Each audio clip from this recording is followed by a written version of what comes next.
இன்று கடற்கரையில் உலக சாதனை படைக்கும் நிகழ்ச்சி ஒன்றை ட்ரீம் கலாம் அமைப்பு மேற்கொள்கிறது.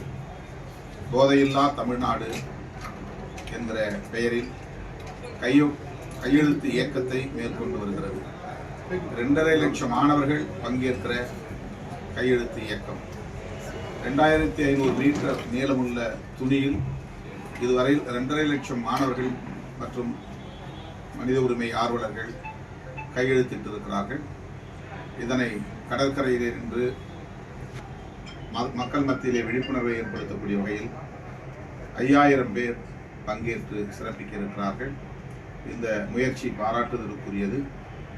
தமிழ்நாடு மட்டுமல்ல, இந்தியா முழுவதும் போதைப் பொருள் தொடர்பான விழிப்புணர்வை மேற்கொள்ள வேண்டிய கட்டாயம் எழுந்துள்ளது. முதலில் தமிழ்நாட்டில் நாம் மது மற்றும் போதைப் பொருளை ஒழிக்க அனைத்து ஜனநாயக சக்திகளையும் ஒருங்கிணைப்போம் என்கிற நல்லெண்ணத்தோடு ட்ரீம் கலாம் அமைப்பு இந்த அரிய முயற்சியில் ஈடுபட்டு வருவது மகிழ்ச்சி அளிக்கிறது. விடுதலை சிறுத்தைகள் கட்சியின் சார்பில் இந்த முயற்சியை நான் வரவேற்று பாராட்டுகிறேன். இது வெற்றிகரமாக அமைய வாழ்த்துகிறேன்.